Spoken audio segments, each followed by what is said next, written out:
Dans le cadre du prochain projet de Média Interactif 3, les participants et participantes exploiteront un personnage à la troisième personne. Afin de personnaliser davantage les projets, ces personnages devront être des créations originales et comme nous disposons de peu de temps pour créer ces assets, voici un procédé rapide.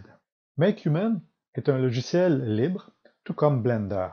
Alors, lorsque nous arrivons à la page principale, passez à la section Download. Actuellement, la version 1.2.0 est en version bêta 2, donc il peut y avoir certaines instabilités, mais je l'ai essayé et je suis assez satisfait de ce que ça donne. Si vous voulez quelque chose de plus stable, bien naturellement, il y a la vieille version 1.1.1 qui date quand même de plusieurs mois ici. La version ici est identifiée comme étant une version zip. Donc, habituellement, une version zip, c'est une version du logiciel qui est autonome, qui n'est pas installée dans le système d'exploitation. Après avoir téléchargé cette version, j'ai constaté qu'il s'agissait quand même d'un fichier exécutable. Donc, vous devez être administrateur de votre station pour pouvoir installer cette application dans le système d'exploitation. Aussi, ce qui est intéressant, c'est lorsqu'on va sur la page de plugins, donc des add-ons, on peut aussi télécharger un add-on pour Blender. Alors, allez chercher ce add-on-ci. Je vais vous montrer comment l'installer pour la version 2.8 et supérieure. Alors, ce que ça va permettre, ce add-on-là, c'est de pouvoir importer directement à partir de Blender ce qui est fait dans MakeHuman et de pouvoir faire des mises à jour en gardant les deux logiciels ouverts en même temps. Voici la version de MakeHuman 1.2.0 Beta 2 telle qu'elle se présente à son ouverture. Si vous désirez avoir comme moi une interface en français, vous devez ouvrir la section Réglages, choisir French Generic et vous allez devoir redémarrer votre logiciel. Comme tous les logiciels 3D, avec les boutons de souris, on peut changer d'orientation, avancer, reculer. Donc souvent c'est pas tout à fait les mêmes boutons avec Unity, Blender et les autres logiciels 3D. Alors, la première chose qu'on peut décider, c'est d'avoir le genre, c'est-à-dire un genre qui est féminin ou un genre masculin, un niveau qui est androgyne. On se trouve avoir aussi l'âge du personnage, et l'âge du personnage permet vraiment là, de passer de très très vieux à très jeune. Et naturellement, un personnage qui est jeune a la tête plus grosse. Souvent en jeu vidéo, on peut avoir des personnages qui sont de style manga, donc c'est comme un corps, je dirais, d'un personnage d'à peu près 12 ans, ou un personnage qui est davantage là, super-héros, seulement est alentour peut-être de la vingtaine, mais avec un corps très musclé. Alors c'est assez simple ici là, de parcourir les différentes propriétés, je vous laisse le faire au niveau du type africain, asiatique ou caucasien. Je vais passer à genre, on a beaucoup d'ajustements pour la poitrine, à visage, c'est là qu'il y a des choses intéressantes que je vais vous faire remarquer, c'est qu'on choisit à droite la partie qu'on veut travailler qui va changer les menus disponibles à gauche. Alors, je vais vous montrer un exemple avec les yeux. Je vais choisir son œil gauche. Donc, mon menu vient de changer. Je vais faire quelque chose de rapide pour changer la forme de son œil. Au lieu de reprendre cet ajustement pour l'œil droit et de remanipuler les mêmes barres de défilement, nous avons en haut la possibilité de rendre symétriques nos ajustements. Alors la symétrie ici, je peux spécifier que les deux doivent être pareils, mais si je veux la contrôler, le bouton ici me dit de prendre la partie de gauche et de la copier à droite. Alors, de cette façon, à chaque fois que vous allez avoir des ajustements sur un bras, une oreille, vous allez pouvoir le faire seulement qu'une fois. Donc, on choisit les parties ici du visage. On a des barres de défilement pour faire l'ajustement. La même chose avec le torse.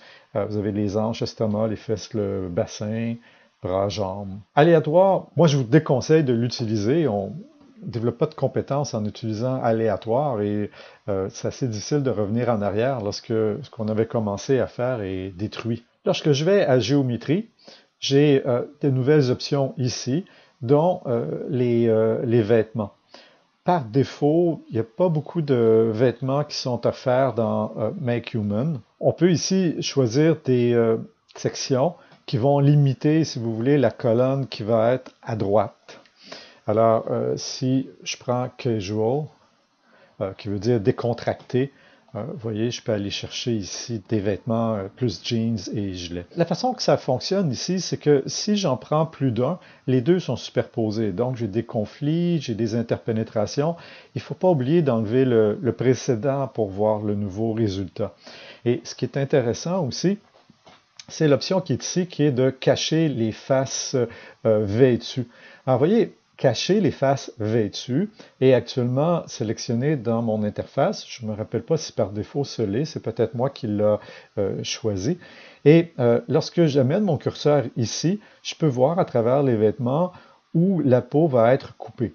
Si j'enlève cette option, lorsque j'enlève mon curseur ici sur l'option, je peux voir le corps au complet. Pour amener mon personnage dans Blender, moi je trouve que ça vaut vraiment la peine de cacher les faces vêtues. Donc, quand on habille un personnage en 3D, on ne joue pas à la poupée, c'est important de ne pas avoir la peau sous les vêtements, parce que lorsqu'il va être animé, on risque d'avoir des interpénétrations qui vont se produire, c'est-à-dire que les faces qui sont en dessous peuvent passer à travers les vêtements. En plus d'alourdir, là, ici, dans le cadre de mon cours, il est question d'un projet interactif, donc on veut le faire le plus léger possible. Donc on a des ajustements aussi pour les yeux, les cheveux. Ça, j'ai pas fait d'expérience dans Blender avec les cheveux qui sont générés ici, qui sont généralement davantage des textures que je dirais, des cheveux en 3D. Moi, je préfère amener dans Blender un personnage que je vais personnaliser davantage et prendre le moins de choses possible là, qui va être générique. Donc, si je prends None, j'en aurai pas. Les dents, on a toutes sortes de dents possibles. Il faut lui ouvrir la bouche par la suite pour voir ses dents. Au niveau des topologies, il est question ici de choisir un nombre de polygones. Donc, on peut descendre le nombre de polygones. Si je prends Proxy ici, 741, le personnage est beaucoup plus rudimentaire. 1591, il y a plus de subdivisions. 1342. Je vais rester à None, puis je vais vous montrer comment je vais nettoyer dans Blender. Mais ici, ça reste effectivement une possibilité pour avoir un personnage plus léger. Bon, sourcils, cils, langue, vous verrez par vous-même. Les matériaux, donc c'est essentiellement pour la peau et les yeux, comme on avait tout à l'heure. Là aussi, on a des préconfigurations à droite qu'on peut aller chercher. En plus d'avoir comme des costumes là, de super-héros qui sont possibles. Alors, je vais retourner ici, enlever ces vêtements. Voilà, j'étais dans matériaux ici. On va avoir un costume qui est associé à un homme et l'autre pour une femme. Donc, en haut, si je vais à Default, je viens de les enlever. Donc, des préconfigurations pour la peau. Pose animation. Make Human nous propose ici différentes armatures. Une armature qui est plus légère, qui sera associée aux engins de jeu, d'autres un peu plus développés. Moi, je préfère ne pas en prendre dans Make Human. Dans le cadre du projet que je fais avec mes étudiants, on va utiliser Adobe Mixamo avec la librairie d'animation. Si vous allez sur le site internet de Make Human, vous allez trouver une référence pour des données de capture de mouvement qui sont libres de droit dans une université américaine. Je ne les ai pas essayés, mais quand je suis allé sur le site, bon, c'est listé et c'est rangé dans des répertoires où est-ce qu'on n'a pas visuellement la possibilité de voir l'effet, le mouvement avant de la choisir, avant de l'essayer. Donc, pour cette raison-là, j'aime mieux utiliser Mixamo d'Adobe. On peut faire des rendus avec Make Human, c'est un aspect qui ne m'intéresse pas parce que je vais utiliser Blender. Lorsqu'on va ici dans Communauté, vous pouvez être invité à télécharger une librairie. Finalement, Make Human essaie de mettre en place une communauté qui va partager différentes modélisations. Alors ici, si je choisis comme par exemple, je voudrais avoir des vêtements cloud, je vais prendre n'importe quel type. Donc si je fais Update List, on se trouve à avoir une liste. Donc je me trouve à l'avoir téléchargé précédemment.